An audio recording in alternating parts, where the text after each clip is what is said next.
안녕하세요. 미국 유학고수TV 시청자 여러분들. 아시다시피 제가 최근에 한국을 다녀왔어요. 그래서 12월과 1월에 한국에 가서 일을 하고 왔습니다. 휴가를 갔다기보다는 미국 대기업은 출근을 안 해도 됩니다. 집에서 일해도 되기 때문에 12월과 1월에 집에서 일한 거라고 보시면 돼요. 근데 그 집이 미국에 있는 저희 집이 아니라 이제 한국으로 갔다 온 거죠. 그래서 미국 대기업 다니는 사람들은 그런 식으로 자기네 나라에서 뭐 두세 달간 일하다가 오는 경우가 굉장히 많아요. 미국에 보면요, 한국 사람들이 많이 그렇게 하고요, 인도 사람들도 많이 그렇게 합니다. 그렇게 많이 하기 때문에 미국에서는 그런 정서가 있어요. 뭐 대만 중국 사람들도 많이 그렇게 하죠.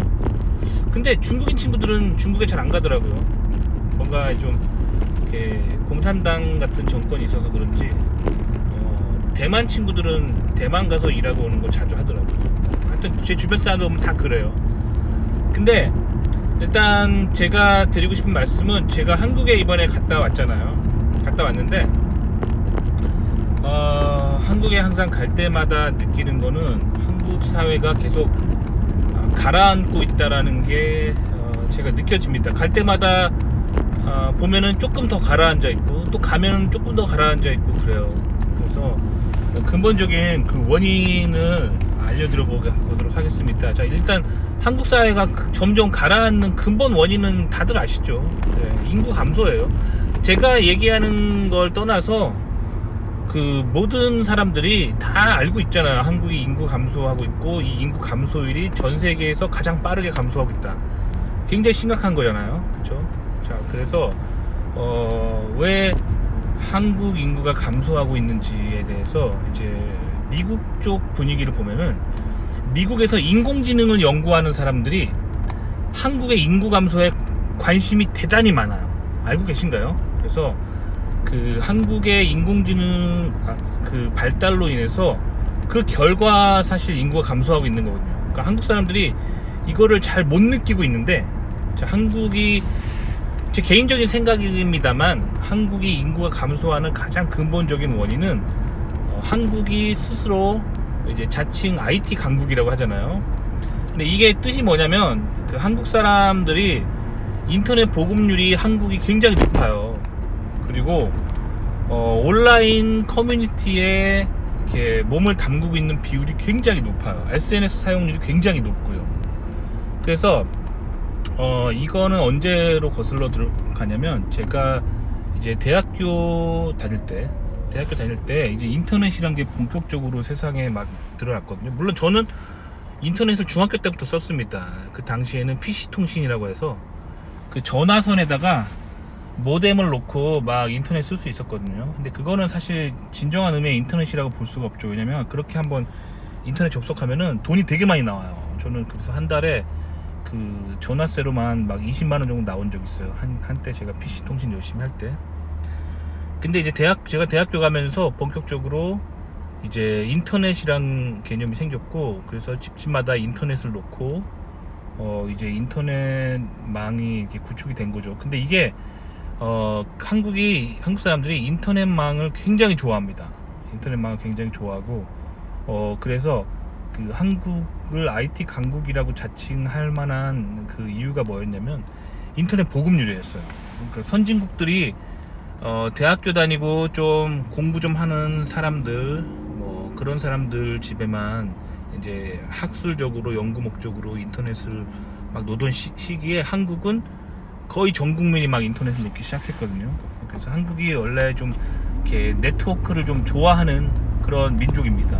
어디 가나 막 이렇게 서로 네트워크를 구축하고 막 끈을 만들려고 그러고, 다른 사람과 연결되는 걸 되게 좋아하잖아요. 그런 국민성이 있기 때문에 한국이 인터넷 보급률이 굉장히 높아요. 그리고 이제 SNS가 이제 미국산 SNS가 나오면서, 인공지능으로 움직이는, 알고리즘으로 움직이는 SNS가 나오면서 한국을 강타하게 된 거죠. 한국 사람들이 저는 이제 한국 갈 때만 느끼는 건데, 뭐 지하철을 타거나 버스 타잖아요. 그러면 가만히 앉아 있는 사람, 뭐 사람하고 대화하고 있는 사람이 거의 없어요. 다들 뭐 하고 있냐면 스마트폰을 들여다보고 스마트폰에서 SNS 하고 스마트폰 영상 보고 스마트폰 음악 듣고 뭐 스트리밍 방송으로 영화 보고 드라마 보고 다 그렇게 하고 있다는 거죠. 즉 거의 전 국민이 그 인공지능에 이렇게 홀딱 빠진 뭐 그런 모습으로 제 눈에는 비쳤어요. 근데 한국 갈 때마다 점점 그게 더 심해지는 거예요. 좀 심해지고 제 생각에 한 10년, 5년에서 10년 사이에 제가 한국을 가게 되면은 아마 제 생각에 사람들이 다 그 가상현실 디바이스를 머리에 끼고 다 버스 타고 있지 않을까, 지하철 타고 있지 않을까, 그런 생각이 듭니다. 그래서 한국의 인공지능 중독이 굉장히 심각하다는 거예요. 근데 한국 사람들이 깨달으셔야 되는데, 한국이 인구가 감소하는 근본 원인은 그 인공지능 보급 때문이에요. 사람들이 다 인공지능에 중독돼 있어가지고 그 뇌에서 그 정상적인 사회 활동을 하면서 받아야 할 그 도파민이 안 나오는 거예요. 도파민이. 아시겠죠? 그래서 이 도파민이 인공지능에 의해서 좌지우지 되는 그런 세상이라는 거예요. 자, 도파민이 뭔지는 아시죠? 우리 인간은 그 모든 활동을 할 때 그 활동을 자극하기 위해서 뇌에서 도파민이라고 하는 호르몬이 나옵니다. 그래서 우리 인간들이 열심히 사는 이유의 근본적인 원인은 뇌가 몸을 지배하기 위해 내보내는 호르몬인 도파민 때문입니다. 자, 그래서 남자가 열심히 사는 이유, 남자가 열심히 사는 이유 다 도파민 때문이에요. 여자가 이렇게 아름답게 자신을 꾸미는 이유 다 도파민 때문입니다. 그래서 결국엔 이성에게 잘 보이고자 하는 그런 잠재의식이 있거든요, 인간에게. 그 잠재의식을 도파민이 계속 이렇게 조절하는 거예요. 근데 인공지능을 많이 보면 무슨 일이 벌어지냐면, 인공지능을 통해서 자극적인 영상, 뭐 짧은 영상에서부터 개인 방송, 뭐 게임, 야동, 뭐 기타 컴퓨터로 할 수 있는 모든 일들은 인간의 뇌에서 도파민을 분출합니다. 그래서 사실 이 도파민은 정상적인 사회에서는 가족이나 친구, 뭐 애인, 사회생활 하면서 자연스럽게 받는 자극으로 도파민 나와야 되는데, 이제 스마트폰이나 이런 인공지능으로 볼 것들이 굉장히 많고 그 뇌에서 도파민을 그 자극시켜 줄 수 있는 컨텐츠가 많기 때문에 인간이 계속 도파민을 사회생활 하면서 실제 인간으로서 얻는 것보다 스마트폰 들여다보고 있으면 거기서 도파민을 더 많이 얻는 거예요. 그 결과 어떻게 되냐면 사람과 사람의 대화가 단절되고 여자친구, 남자친구 사귀기 싶지도 않고 애기 낳고 싶지도 않고 결혼하고 싶지도 않은 그런 정서가 돼버리는 겁니다. 자, 그래서 이 도파민이 굉장히 중요해요. 인간의 뇌 활동, 정신세계에 가장 중요한 그런 건데, 이 도파민의 분비 기작이 인공지능에 의해서 망가진 거죠. 미국 사람들은 이걸 너무 잘 알아요. 미국 사람들은. 왜냐면 미국은 인공지능 종주국이잖아요. 그래서 미국 사람들은 본인들이 업무할 때만 인공지능 기술들을 쓰고, 자신들의 평소 삶에서는 인공지능 기술을 최대한 떨어뜨리려고 노력합니다. 그래서 그 미국 사람들을 보면요, 그 본인이 그 스마트폰 관련 부품 회사에 일하거나 인공지능 관련 부품 회사에서 일하잖아요. 그러니까 본인이 열심히 인공지능을 본인이 정작 개발을 하지만 정작 그거를 본인이 가족이나 자신에게 쓰지 않도록 굉장히 노력합니다. 그래서 인공지능 회사 다니는 뭐 인공지능 연구하는 박사들이나 뭐 인공지능 회사의 주요 멤버들의 특징이 뭐냐면, 자기 자녀들에게 SNS를 못하게 해요. 그리고 자기도 SNS 계정이 뭐 회사 홍보하려고 한 개 정도 있지만 개인적으로 SNS를 하지 않아요. 그게 이제 미국의 인공지능을 잘 아는 사람들의 특징이라는 거죠. 반면에 한국 사람들은 너무 인공지능을 좋아합니다. 그래서 폰을 다 좋은 거 가지고 다니고 SNS 다 깔려 있고 개인 방송으로 정보를 얻고, 뭐 그게 한국의 실태죠. 그 결과 한국이 계속 가라앉는 거예요. 왜냐면 인공지능이 계속 그 인간을 인공지능 세계에 중독을 시키고 있어요. 그래서 삶의 의지가 계속 없어지고 계속 가난해지는 거죠. 그리고 그 사람들이 보는 광고에 의해서 결국엔 그 사람들이 무엇을 사고 싶은지까지 결정 나는 거예요. 그러니까 한국이 굉장히 재밌는 게 한국 사람들이 뭐 옷을 사거나 아이템을 사거나 어떤 컨텐츠를 보거나 아니면 뭔가 이제 한국 사람들의 어떤 유행이 변할 때가 있거든요. 그게 한국 사람들의 자신의 의지에 의해서 변하는 게 아니에요. 그게 아니라 전 국민들이 일괄적으로 보고 있는 광고, 전 국민들이 일괄적으로 보고 있는 컨텐츠에 의해서 그 사람이 영향을 받고 있는 거예요.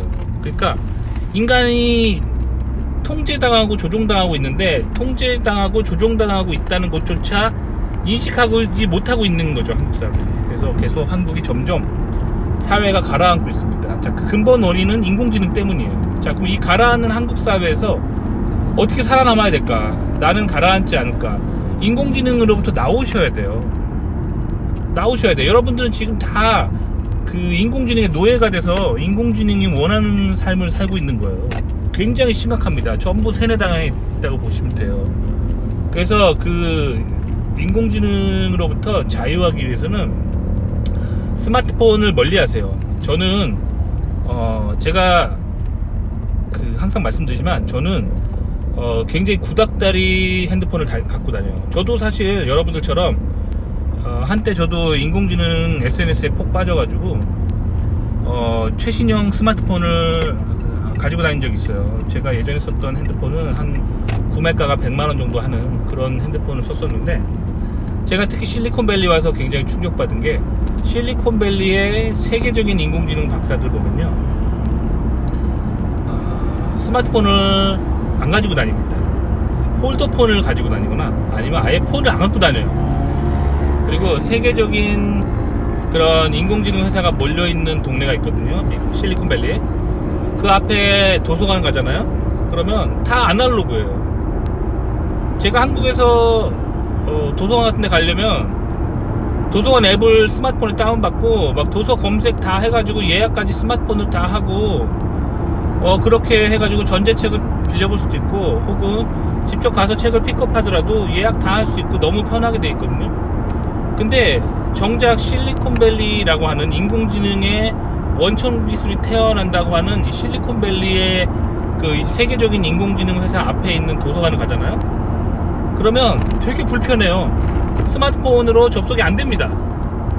스마트폰 접속이 안 돼요. 거기 가서 뭐 이렇게 책을 찾아보려면 직접 도서관 가가지고 사서한테 얘기하든지 아니면 전화해가지고 무슨 책 있냐 막 이렇게 물어보든지, 뭔가 되게 복잡하고 구시대적인 방법으로 책을 검색해야 되거든요. 처음에 저는 이게 왜 이런가 싶었어요. 세계적인 인공지능 회사가 몰려있는 촌 앞에 도서관이 왜 이렇게 아날로그적인가. 그리고 제가 충격받았던 거는, 그 도서관에 갔는데 거기에 이제 젊은 학생들, 2030 학생들이, 2030 세대 학생들이, 뭐 학생이라기보다는 이제 직장생활 초년병들이죠. 그들이 이제 뭐 책 같은 거 빌리러 왔는데 다들 20대 30대 하면 젊은이들이잖아요. 근데 폴더폰을 많이 쓰는 거예요. 폴더폰 뭔지 알죠? 한국에 이제 1990년대에 유행했던, 인터넷 안 되고 전화 받고 문자 보내는 기능만 있는 정말 구닥다리 폰 있잖아요. 그거를 실리콘밸리의 2030 세대들이 쓴다는 거예요. 아시겠죠? 왜 그럴까요? 왜 그런지 나중에 만나서 물어보면은 다 하나같이 뭐라 그러냐면, 자기가 사실은 인공지능 회사에 다닌다. 근데 회사에서 맨날 하는 일이 남이 스마트폰에서 쓰는 그 데이터를 분석해서 그 사람들이 어떤 데이터를 주고받았는지를 분석해가지고 그걸 가지고 그 사람한테 맞춤형 광고를 주는 그런 알고리즘을 만들고 있기 때문에, 사실 그걸 잘 알기 때문에 스마트폰 쓰면은 내가 가난해진다 라는 사실을 알기 때문에 스마트폰을 안 쓴다는 거예요. 그러니까 스마트폰은 결국 계속 쓰게 되면 어떻게 되냐면, 당신이 누구한테 문자 보내고 어떤 홈페이지에 들어가고 어떤 영상을 보고 그런 취향을 인공지능이 다 들여다보고 있다가 그걸 가지고 당신이 이제 약한 부분, 당신이 이렇게 자극하면 당신 주머니에서 돈이 나올 수 있는 게 뭔지, 뭐 예를 들면 나는 명품백을 좋아한다고 쳐봐요. 그러면 명품 광고를 그 사람한테 딱 집중적으로 쏘면 되겠죠. 나는 전자제품을 좋아한다 하면은 전자제품에 관한 광고를 그 사람한테 샥 쏘면 되겠죠. 뭐 이런 식으로 계속 인간을 도청하다가 그 사람이 가장 약한 부분을 딱 찔러가지고 돈 쓰게 만드는다는 거죠. 그게 인공지능의 기본적으로 하는 일이에요. 그래서 지금 한국이 인구 감소가 일어나는 거, 즉 20대 30대 가장 이성에 대한 관심이 활발할 그 시기에 사람들이 결혼에 관심이 없게 만드는 알고리즘이 돌아가고 있다는 거예요. 뭐 안 봐도 뻔하죠. 남성들한테는 뭐 그런 각종 음란한 영상들이 계속 틀어지고 있겠죠. 그리고 여성들한테는 계속 그런 남성에 대한 혐오와 분노를 일으키는 그런 혐오 콘텐츠들이 계속 플레이되고 있겠죠. 그래서 뭔가 여성이 사회에서 받는 부당함에 대한 뭐 그런 영상도 계속 뿌리고 있는 거예요. 남성 그룹과 여성 그룹이 보고 있는 영상의 주제가 다르다는 거죠. 그런 식으로 계속 중독시켜서 결국 결혼에 대한 희망이 들지 않게 하는 그런 영상들이 인공지능이 이렇게 막 보여주고 있다는 거죠. 그리고 그렇게 해서 돈 버는 건 누구예요? 인공지능 회사입니다. 아시겠죠? 굉장히 그렇다는 거예요. 그래서 오랜만에 제가 한국에 가서 저 고등학교 때 친구들하고 연락하고 막 그랬었는데, 친구들 이제 다 결혼했어요. 결혼했는데 이 친구들 중에 이게 소위 말하는 딩크족이 되게 많아. 애기 안 낳고, 애기를 안 낳는 거예요. 결혼했는데 애를 안 낳아요. 애를 안 낳고 대신에 강아지를 키워요. 그래서 그런 문화로 계속 몰아가고 있는 게 인공지능이 또 깊은 역할을 한다는 거죠. 그래서 그렇게 생각하게 만든다는 거예요. 자, 인공지능 회사가 돈을 벌어들 때 남자들한테는 음란물 주로 보여주고 여성들한테는 그 남성 혐오 컨텐츠 주로 보여주고, 그 다음에 남녀 동시에 보여주는 거는 그런 강아지, 애견, 뭐 애완동물에 대한 컨텐츠 많이 보여주고, 그럼 결국 어떻게 되냐면 이 남녀 모두 결혼을 하고 싶지 않고 그러면서 강아지는 키우고 싶고 뭐 이런 정서로 가는 거예요. 그렇게 해서 어떻게 돈을 버냐? 자, 인공지능이 남성들한테는 음란 영상 보여주고 광고비 벌고, 그리고 애완동물 컨텐츠 보여주고 광고비 벌고, 자, 여성들한테는 남성 혐오 컨텐츠 보여주고 광고비 벌고, 광고는 대부분 이제 옷, 화장품, 뭐 백 이런 광고를 보여주고, 그 다음에 애완동물 컨텐츠 보여주고 돈 벌고. 자, 이렇게 되기 때문에 결국엔 한국 사람들이 정신세계가 완전 인공지능에게 세뇌당했다고 보시면 돼요. 한국 사회가 점점 가라앉는 이유는 근본 원인은 인공지능 때문이에요. 자, 그럼 한국에서는 이거로 인공지능을 이렇게 위험하다 하면서 인공지능에 대한 경각심을 일으키는 사회적인 캠페인을 해야 할 법도 한데 또 그렇게 안 하죠. 왜냐면 광고가 또 한국이 이제 주로 하고 있는 게 이제 스마트폰 관련 비즈니스 사업을 많이 하고 있기 때문에 이게 또 이거에 대해서 또 언론사들이 또 광고를 해줘야 되기 때문에 또 그런 반인공지능적인 또 컨텐츠는 또 만들지 않는다는 거죠. 그런 뉴스들은. 그러니까 이 굉장히 심각한 이게 악순환이에요. 악순환 반복하다가 한국이 계속 가난해지고 있는 거예요. 계속 가라앉고 있는 거예요. 아시겠죠? 자, 인공지능 시대에 살아남기 위해서는 아주 간단합니다. 인공지능 멀리 하세요. 실리콘밸리의 세계적인 인공지능 박사들이 왜 구닥다리 폴더폰을 들고 다니는지 그 이유를 깊이 생각해 보시면 알 거예요. 아주 간단하게 제가 굳이 제 입으로 말을 들어요. 인공지능으로부터 자기의 뇌를 보호하고 자기 가족들의 뇌를 보호하기 위해서요. 아시겠죠? 그러니까 저도 사실은 여러분들한테 방송하면서 쓰는 이 방송 장비가 제가 예전에 샀던 100만원짜리 스마트폰이 있거든요. 저 이제 더 이상 안 써요. 유심카드 뽑아버렸어요. 평소에 이 폰은 제 책상 서랍 속에 있거나 아니면 제 자동차에 그 조수석에 바구니 안에 들어있어요. 그러다가 제가 이렇게 방송을 해야 될 때만 방송 장비로 쓰고, 왜냐면 카메라랑 마이크가 성능이 좋거든요. 그리고 지금 제가 평소에 그러면 갖고 다니는 폰은 도대체 뭐냐? 제가 현재 시가 구매가는 30만원 정도 했는데 요새는 10만원 정도 하더라고요. 현재 시가 10만원 정도 하는 싸구려 스마트폰 들고 다녀요. 아주 싸구려입니다. 스마트폰이라고 말하기 뭐한 아주 싸구려 폰을 들고 다닙니다. 이 폰으로 뭐하냐? 전화랑 문자만 받아요. 전화 문자만. 아시겠죠? 그 나무로 냅도 안 깔려있어요. 요런 폰을, 깡통폰을 왜 갖고 다니냐? 저의 뇌를 보호하기 위해서 그래요. 사실 저도 이제 실리콘밸리 박사들 사이의 유행처럼 저는 폴더폰을 좀 가지고 다니고 싶었는데, 폴더폰 가지고 다니면 저희 와이프가 좀 싫어해요. 와이프는 어디 뭐 카페나 어디 이런 데 가가지고 막 사진 찍어가지고 막 남편한테 막 보내주고 막 이런 거 되게 좋아하거든요. 그런데 제가 이런 재미를 뺏을 수가 없어가지고 톡 메신저 앱 정도 하나는 깔아야 되기 때문에 어쩔 수 없이 스마트폰을 샀는데, 제가 계속 와이프를 설득하고 있어요. 나 폴더폰 갖고 다니고 싶다, 폴더폰 가지고 다니고 싶다, 이렇게 설득하고 있는데, 와이프가 그러면 인생 너무 재미없다, 계속 그래가지고 어쩔 수 없이 제가 한 2년쯤 전에 당시 구매가 30만원 정도 하는 그런 9닥짜리 폴더폰을 사서 아무것도 안 깔아놓고 인공지능이랑 그런 노티피케이션 기능 있잖아요. 뭐 이렇게 통보하는 거 다 꺼버렸어요. 다 꺼버리고 순수하게 전화랑 그 문자 그리고 톡 메신저 앱 하나 정도 있고 나머지는 아무것도 없는 깡통폰 들고 다녀요. 아시겠죠? 제가 왜 그렇게 하냐면 제 뇌를 보호하기 위해서 그러는 거예요. 여러분도 그런 거 경험해 봤어요? 자기 전에 침대에 누워가지고 짧은 영상 한 5분만 봐야지 했는데, 난 분명히 5분 본 것 같은데 시계를 보면은 막 새벽 2시고 3시고 그러잖아요. 당신의 뇌가 중독돼 있다는 증거예요. 당신의 뇌가 도파민을 이렇게 쭉쭉 짜내고 있었다는 거죠. 그렇게 결과 이제 뇌가 더 멍청해진 거예요. 다음날 회사 생활이나 학교 생활 공부 못하는 머리가 돼버립니다. 아시겠죠? 그래서 뇌를 보호하시는 거 굉장히 중요합니다. 한국이 지금 점점 가라앉고 있는 근본 원인은 이 인공지능에 대한 중독 상황 때문에 그래요. 그러면 미국 사람들은 사실 인공지능의 중독이 이렇게 심각하지 않은데 왜 한국 사람들이 이렇게 심각할까? 자, 그거는 한국이 정신세계의 주축이 될 만한 어떤 주춧돌이 없기 때문이에요. 미국 사람들은 이 성경을 열심히 읽는 사람들이거든요. 그래서 성경적 가치관을 뇌 속에 가지고 있기 때문에 이런 반성경적인 그런 인공지능 컨텐츠를 근본적으로 좀 싫어하는 경향이 있어요.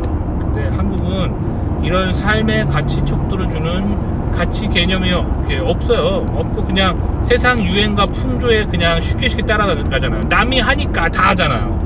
뭐 남이 뭐 어디 여행 간다, 남이 해외여행 가면 나도 가야 되잖아요. 남이 독일차 탄다, 나도 해야 되잖아요. 남이 다 명품백 한다, 그럼 나도 해야 되잖아요. 이게 한국 사람들의 기본 정서이기 때문에 인공지능에 굉장히 취약한 정신세계를 가지고 있다고 보시면 됩니다. 그래서 인공지능에게 편향당한 결과 한국 사회는 점점 가라앉고 있다고 보시면 됩니다. 제가 바라봤을 때, 개인적으로 봤을 때는 그런 결론을 내렸습니다. 그래서 굉장히 안타깝습니다. 그래서 제가 이 깨달은 것들을 그래도 제 채널 구독하고 계시는 분들에게 좀 경고의 메시지로 드려야겠다라고 싶어요. 그래서 인공지능 좋아하지 마시고요, 인공지능으로부터 멀리 하세요. 아시겠죠? 그리고 개인 방송이나 뭐 컴퓨터, 인터넷, 뭐 생성형 인공지능 쓰셔야 될 필요가 있긴 있어요. 현대사회 살면서 스마트폰으로 쓰지 말라는 거예요. 저처럼 그냥 깡통폰 들고 다니세요. 깡통폰 들고 다니시고 지하철, 버스에서 책 읽으세요. 가방에 책 한 권, 종이책 하나 넣고 다니시면서 종이책 읽으세요. 그리고 뭐 성경책 같은 거 읽으면 더 좋겠죠. 자, 근데 어쨌든 그런 식으로 세상을 사시고요. 정말 컴퓨터를 써야 된다 그러면은 그 PC로 하세요. PC로. 스마트폰은 쓰지 마시고. 스마트폰에는 너무나 많은 인공지능 알고리즘이 들어있어서 이 뇌를 정말 망가뜨립니다. 그러니까 뭔가 보고 싶다 하면은 컴퓨터로 보시고요. 컴퓨터 끄시면은, 컴퓨터는 한번 끄면은 다시 켜기가 귀찮아서라도 스마트폰 중독으로부터 좀 멀어질 수 있어요. 근데 스마트폰은 항상 갖고 다니고 SNS 앱이 잔뜩 깔려 있잖아요. 그러면 뭐 개인 방송 앱이 잔뜩 깔려 있잖아요. 그러면 너무 쉽게 볼 수 있기 때문에, 특히 이렇게 침대맡에 누워가지고 그냥 뭐 몇 시간 훌쩍 가죠. 그러니까 조심하셔야 돼요. 인공지능 도움이 되셨길 바랍니다.